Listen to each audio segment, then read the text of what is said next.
Interviewing Leo and Dallas from Okapi Sun. I understand that you originally met in Europe. Could you tell me a bit about that?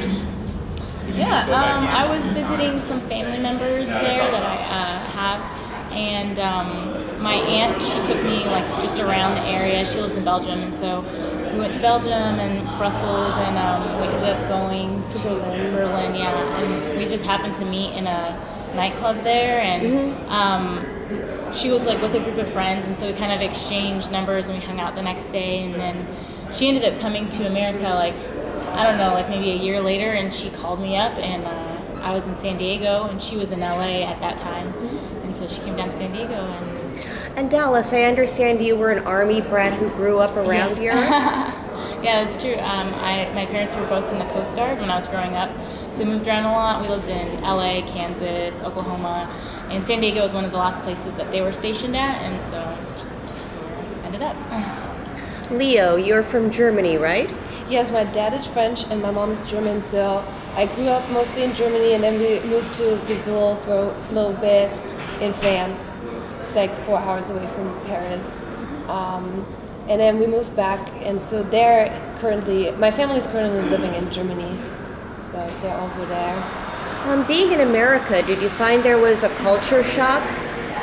It's interesting, it is, but then it's also very similar because it's still like the Western capitalistic world we live in. So it's interesting because some stuff, yes, everything is bigger and just bigger, I think. And what happened was when I moved to California, especially, I thought about California has like everything. It's the variety of things over there. You can go to the ocean, you can go to the mountains, you can go in the desert in one day. So it was pretty amazing for me because in Germany you have to drive 8 hours to even go to see the ocean, and then like you have to drive back 8 hours to be in the mountains and stuff. So yeah, it was definitely a little culture shock. How long have you been performing together as Okapi Sun? Just about a year. January marked our first birthday, so yeah, we're going into the second year right now. And how did you first learn about the okapi? I understand it's a cousin of the giraffe. Yes, that's my favorite animal. They have it at the San Diego Zoo. I used to love zebras, and then I saw that animal and I fell in love with it. And when we were trying to pick out a band name, I told her about the okapi and kind of thought about it for a little while. And yeah, I never really had seen that animal before she told me, and I looked it up and I was like, oh my god, that's so us. Yeah. Because it's like a mixture of 3 animals in one. So it has like the zebra stripes on the butt, and then like it looks like a horse, and it has like a giraffe has like a blue tongue. It's a really interesting animal, so we took that one. What are some of your influences musically? Well, I kind of grew up on like 90s Euro pop dance kind of style. So like Dr. Alban and Hathaway and stuff like that. So that was pretty fun. And obviously my mom, she plays classical piano, so I started playing classical music since I was like 6. And that was pretty cool. And then just mainly pop music. I could say a lot of different artists right now, but mainly pop. I love hooks, so that's pretty much my thing.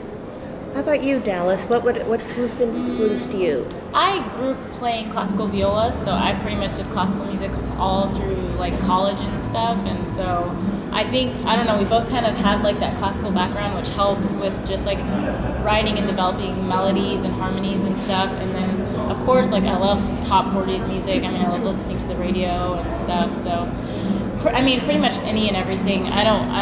There's not like a genre of music that I don't like. We were even laughing because in the car we were listening to a Leanne Rimes CD, and that was the first CD I ever purchased, and that's like country music, so yeah. We just kind of like all genres of music. I think like if it's a really good song, it doesn't really matter what genre it is, because you can right away hear it if it's a great song.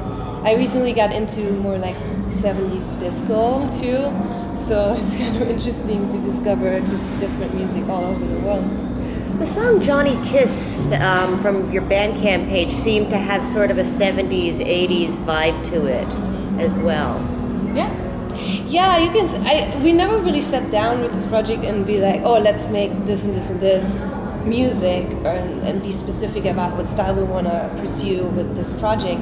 It's just kind of that this is what came out. We just went in our rehearsal room, put on a beat, and just went crazy jamming around with whatever instruments we could find and plug in. So whatever kind of came out happened, and we didn't really sit down and define a style.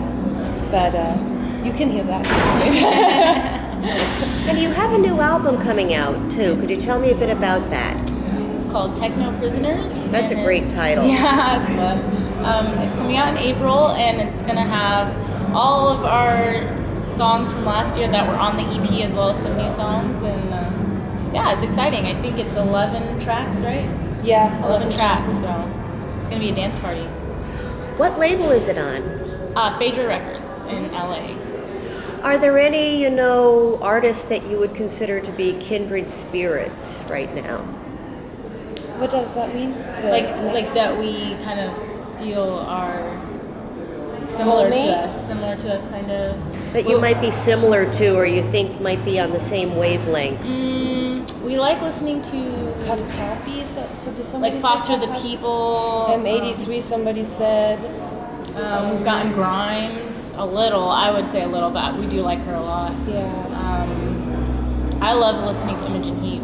Her music is kind of like on a different side of electro-ness, but it's still like a lot of fun and a lot of harmonies and stuff. So I don't know.